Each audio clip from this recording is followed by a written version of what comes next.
Hello everybody, I'm Den Haring and welcome back to Topwater Tuesdays. Today we're going to be talking about my favorite soft plastic topwater bait, and that is the Zoom Horny Toad.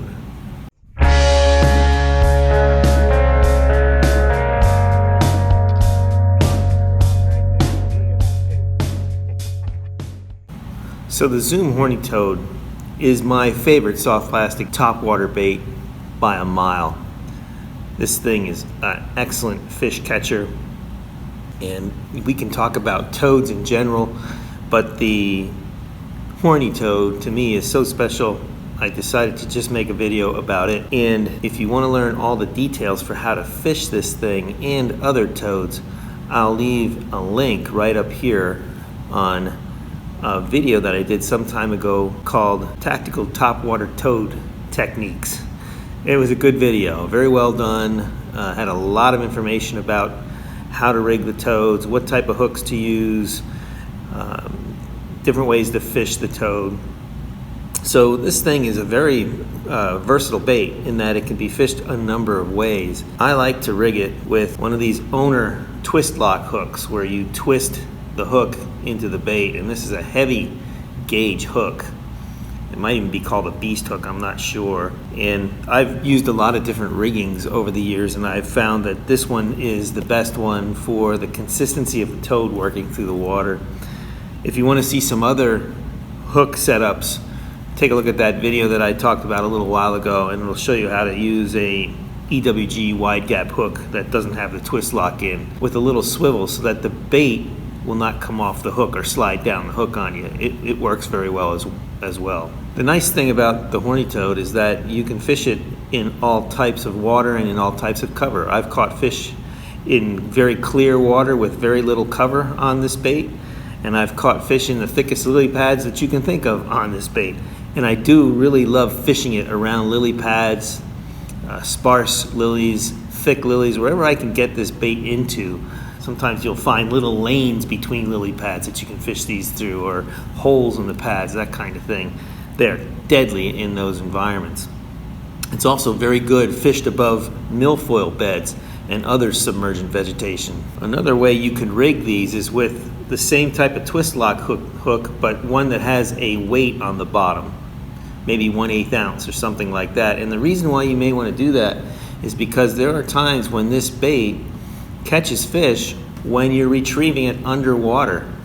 Now, I remember several years ago on the Eastern PA fishing site, someone wrote in that they were fishing Lake Nakamixon and they were catching largemouth after largemouth on a horny toad, but they couldn't get it on top. They can only catch it with it being several inches to a foot underwater. And I remember seeing a lot of responses to that where they didn't believe him.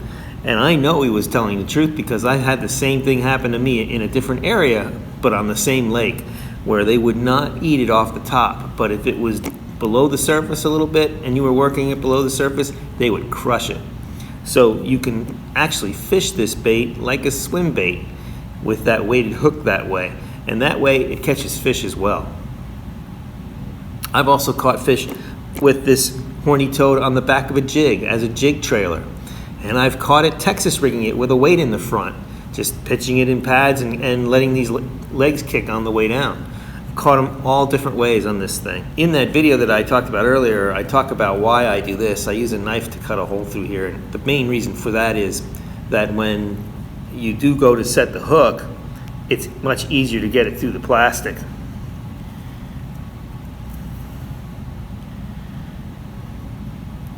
This way, I hardly have any plastic to go through before I set the hook. Now, it might ruin the the toad a little quicker, but who cares? These toads are cheap. The Zoom Horny Toad does not cost a lot of money, and it's a cheap, easy bait to purchase. They're readily available, and boy, are they a fish catcher. I think one of the things that makes this horny toad really, really special is the sound it makes as it's going through the water. And it really shines when the water is calm to when there's a little ripple. If you have a heavy chop on the water, this is probably not the best bait to throw because I think the bait gets drowned out. The sound of the bait gets drowned out, and that might be a time to throw a buzz bait or maybe a toad that makes quite a bit more noise than this. But when you have those ripple or subtle or silent conditions, the noise that this makes is very subtle in a way, and it just looks so natural coming through the water, and the fish can't stand it and they just blow up on it. I've caught so many fish on this bait over the years, and you know, it's won me money in tournaments. It's caught giant fish for me, 6-pound class fish. It's just a really good bait. The other thing you can do is put this on the back of a buzz bait. You actually thread it onto the hook of a buzz bait. You don't need the typical skirt. You just put the toad on the back. And then what that does is it adds bulk to the bait. It adds bulk to the buzz bait. So when you're retrieving it, you can retrieve it a lot slower because it has lift to it. It goes up to the surface, and now you can retrieve that buzz bait really, really slow on the surface. And you have the buzzer blade spinning around, but then you also have the legs of the horny toad kicking, and that is a really good combination, and that's been really popular usage by the pros over the last few years. One of my favorite colors to fish, especially when I'm fishing it over vegetation like lily pads and milfoil and that kind of thing, is just a simple green pumpkin, and I like to dip the tails in chartreuse like I did with this one. And that green pumpkin with the chartreuse tails really mimics a bluegill, because the bluegills often have those highlighted tails and fins, and I think it really does a good job at looking like a fleeing bluegill. It's about the right size of a small bluegill. Does a really good job at catching fish that way. So when it comes to rod and reel to fish this bait with, it's important to have the right rod and the right reel. I like the Dobbins Fury toad rod for this bait. It's a heavy action, fast tip rod. It's 7 foot. It might even be a little longer, I'm not sure. I think it's a 7-foot rod, and it's specifically made for toad fishing as well as jigs, spinner baits, sea rigs, but it says toads right on the rod. It's a heavy action, fast tip, very good rod to throw a horny toad on. And the reel that I use is the Abu Garcia Revo Rocket. It's the fastest reel on the market, or at least it was several months ago when I last checked.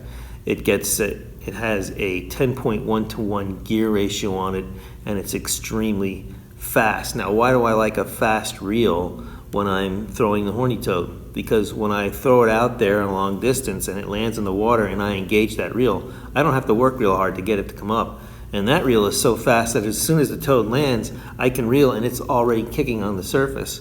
If I had a slower reel, like a 6.1 to 1 gear ratio, what often happens is you throw the bait out there and it's underwater for a little bit, maybe the first 2 feet of your retrieve before it rises to the surface and starts kicking. I'd rather have it on the surface right away. So that extra fast Revo reel, that 10.1 to 1 ratio, really makes a difference. I throw it out there, as soon as I engage the reel, it's on the surface immediately. I get the most out of the bait that way. And if I want to fish it under the water, all I have to do is slow down my reeling, and I can still have the bait under the water as well. So it's the best of both worlds using that Revo Rocket with the 10.1 to 1 gear ratio. There are lots of color options with the horny toad. Generally, I like to use green pumpkin quite a bit. If I'm fishing very clear water and sparser cover, that's when I'll go to some more subtle translucent type colors like this one here. And I like to use black at night if I'm night fishing, because that is easily seen at night. Most people don't know this, but if you have black underneath your sky is not black at night. It's really more of like a light or grayish color. And so dark black really silhouettes very nicely against the sky. If you want to check this sometime, go out at night and take a black lure or something, a black object, and look up hold it up above you and compare it to the night sky, and you'll see it makes a really nice silhouette. So black is always good at night when you're fishing topwater lures. Well, I hope you enjoyed this version of Topwater Tuesdays. If you did, please give me that thumbs up. Don't forget to subscribe to the channel. Looking forward to when we can throw these topwaters, but we'll keep doing this until we can. Remember, we're certified Bassified, and as always, may God bless your fishing endeavors.